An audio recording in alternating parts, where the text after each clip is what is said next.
Picture this. It's late. Everyone has finally left, or you've finally left them. The door closes behind you. The noise stops. And then something happens inside your chest. Something unclenches. It's not relief from danger. Nobody was threatening you. The people around you were perfectly fine, probably. They were laughing, talking, asking questions, sharing opinions, doing what humans do.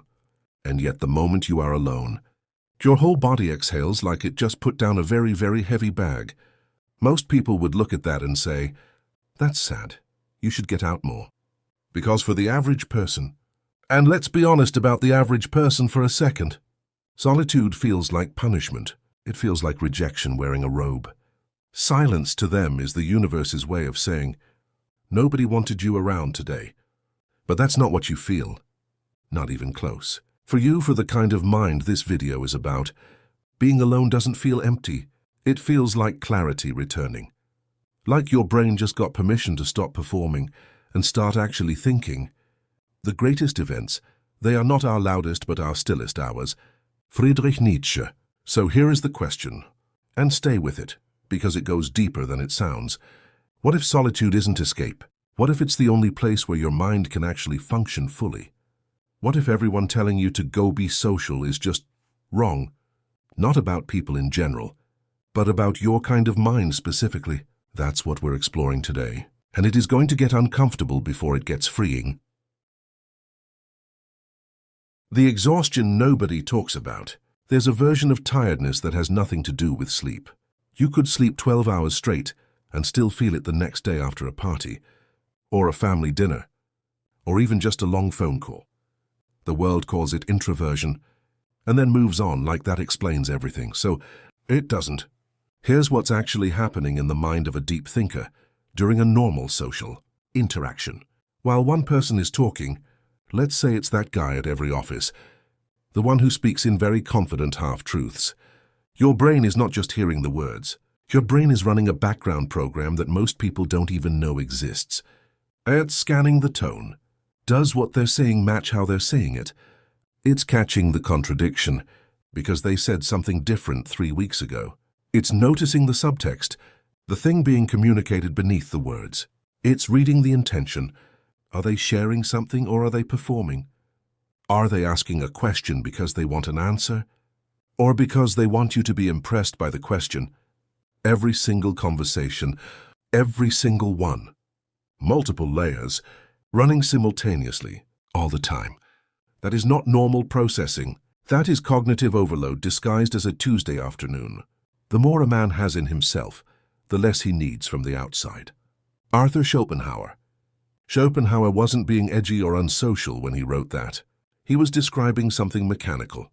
The richer the inner world, the more it generates its own content, its own questions, its own satisfaction. The outer world becomes loud, not stimulating. Crowded, not comforting. The tragedy, and this is the part that makes people feel genuinely unseen, is that this exhaustion is invisible. You look fine at the dinner table. You answer questions. You try to laugh at the right moments, but not every time. You are, by all external measurements, present. But internally, you are working a double shift.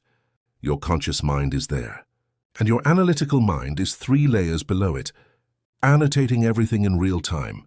And nobody sees that. Nobody thanks you for it.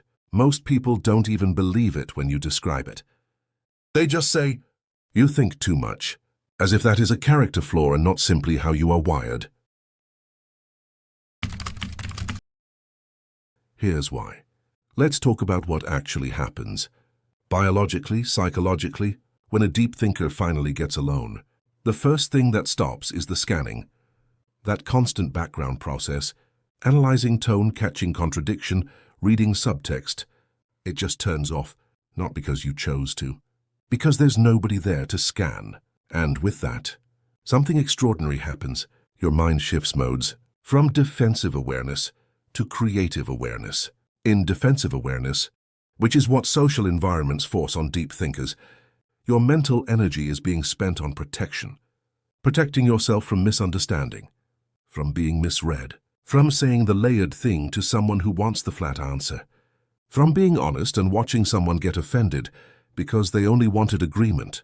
In creative awareness, which solitude unlocks, that same energy gets redirected, inward, downward, into the questions you've been carrying all week, into the ideas that only half form in noisy rooms, into the version of your thinking that is actually yours, unedited, unfiltered, not yet negotiated with anyone else's ego. All of humanity's problems stem from man's inability to sit quietly in a room alone. Blaise Pascal. Pascal meant that as a problem, humanity can't sit still.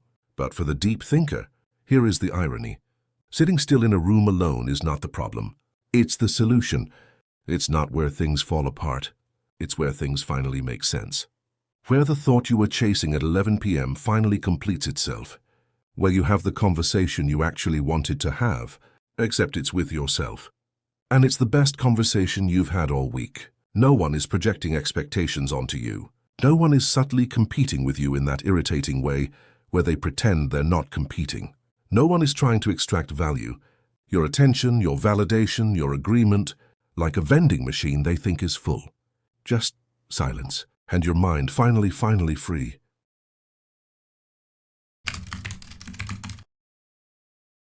This is where we have to get real, and some people are going to be uncomfortable with this section, which is fine. Discomfort has a way of pointing directly at truth. Most human interactions, most, not all, are running on a hidden script. Let's connect genuinely.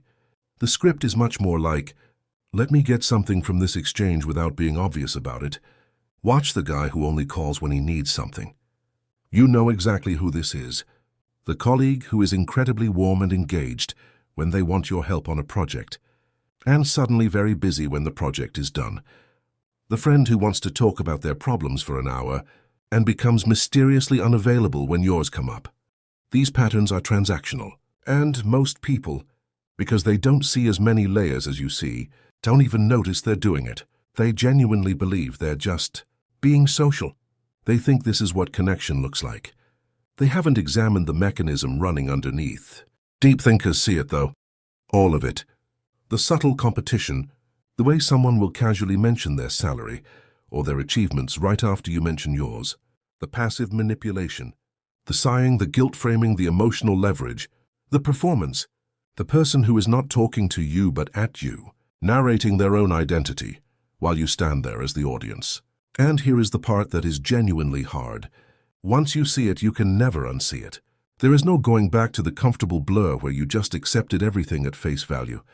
The clarity that makes you see deeply in the good moments is the same clarity that makes the hollow moments hollow. You can't turn it off for the convenient parts and keep it on for the interesting parts. So connection, for deep thinkers, becomes strained, not because they hate people, but because most interactions are costing more than they're giving. And the mind that overprocesses everything is doing math on that constantly, whether it wants to or not. And solitude starts to look less like loneliness and more like an honest accounting. There's a word for what happens when you're alone, when your thoughts stop being interrupted, when your attention isn't being sliced into 17 pieces, when no one is waiting for you to respond in the next 3 seconds. Continuity of self. It sounds abstract, it is completely real. In social environments, especially for a deep thinker, you become different versions of yourself. Not fake, exactly, but calibrated. You are the slightly simpler version at the work meeting, the more guarded version at the family dinner, the don't go too deep right now version at the party, where someone just wants to talk about last night's game. Every room asks you to leave a piece of yourself at the door, and sometimes you do, because you've been burned enough times by going full depth with someone who just wanted surface-level pleasantries. But all those pieces you leave at all those doors, where do they go?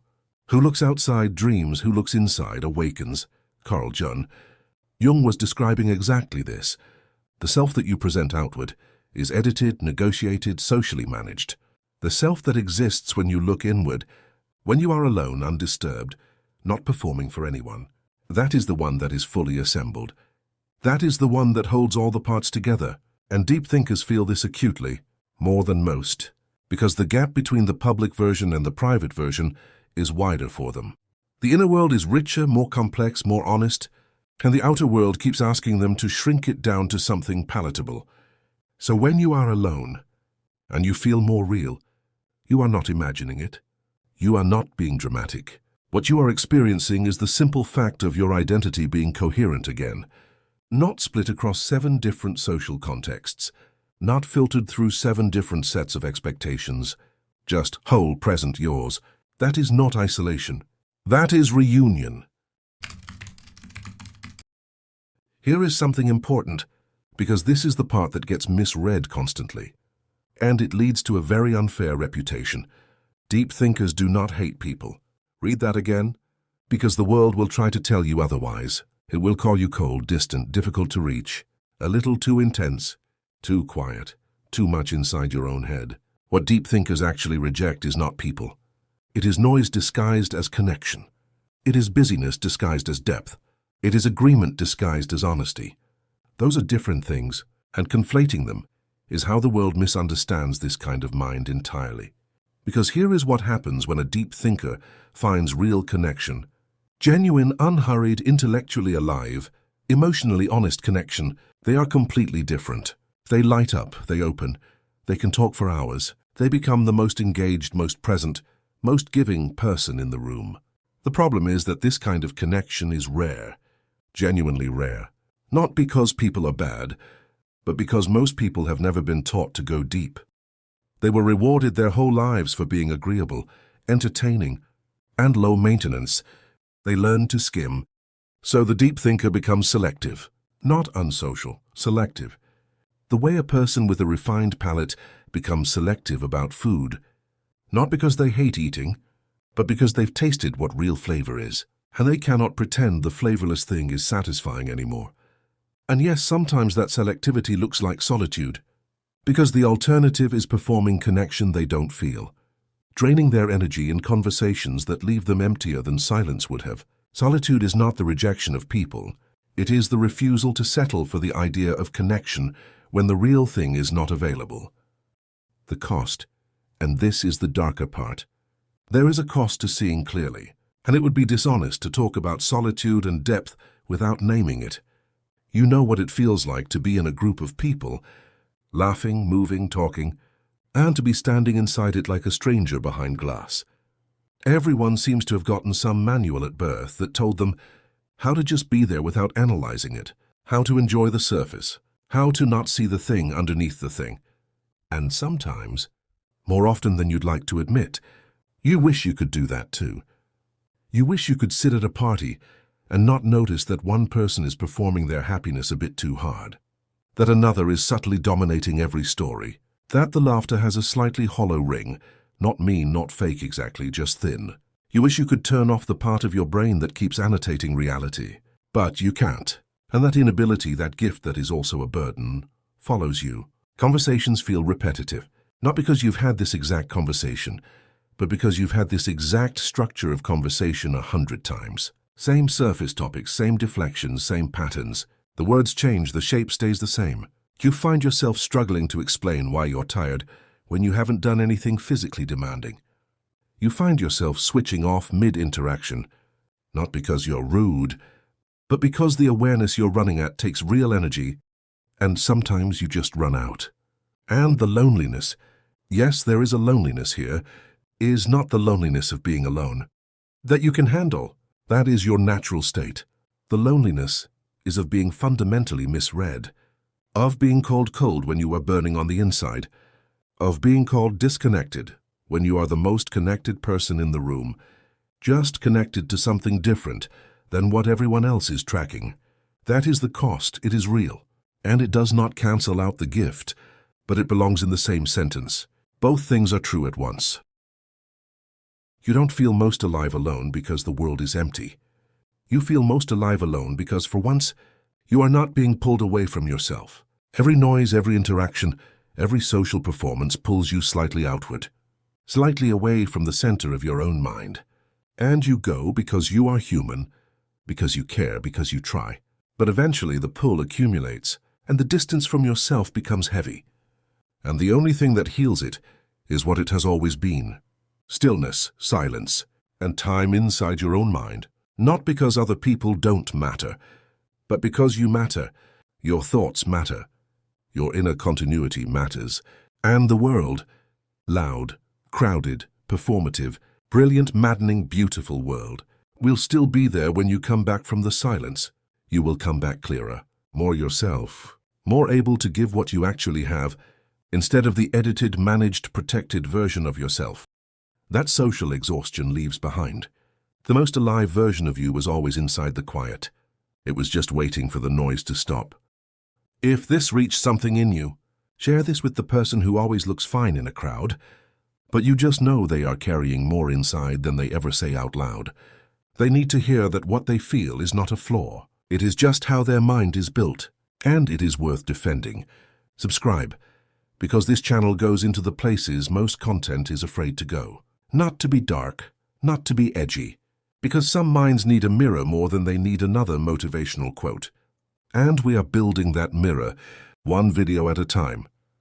Like this video, if somewhere in those thousands words, you found the sentence that finally named the thing you've been feeling for years, but couldn't quite put into words. Comment, tell us, where do you do your best thinking? What does your version of solitude look like? The replies on this one are always extraordinary, because the people who find this channel are exactly the kind of minds this video is about. And we want to hear from you. See you in the next one. Same depth, same honesty, different corner of the human experience.